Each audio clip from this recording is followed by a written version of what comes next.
বাসা বাড়িতে অনেক সময় মাকড়সা পড়ে যায় বা উপরে কিছু ময়লা পড়ে যায়, যে ময়লাগুলো পরিষ্কার করার জন্য একটু হাওয়ার প্রেসার হলে ভালো হয়। জানি না এই ব্লোয়ারটা কেমন, আপনারা যদি কেউ ব্যবহার করে থাকেন তাহলে অবশ্যই আমাকে বলবেন যে এটার গুণগত মান কেমন, সার্ভিস কেমন।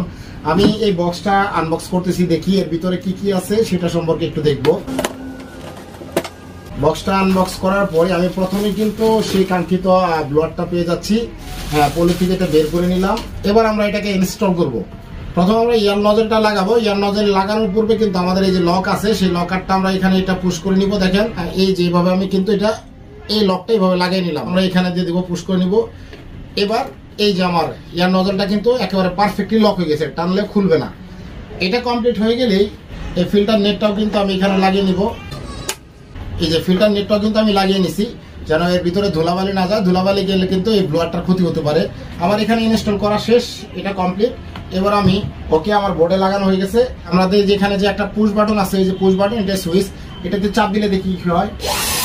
ও আলহামদুলিল্লাহ, সেই বাতাস দিচ্ছে। যেমন এই যে দেখেন বাতাস অনেক পাচ্ছি, বাতাসটা হেভি লাগতেছে, অনেক ভালো।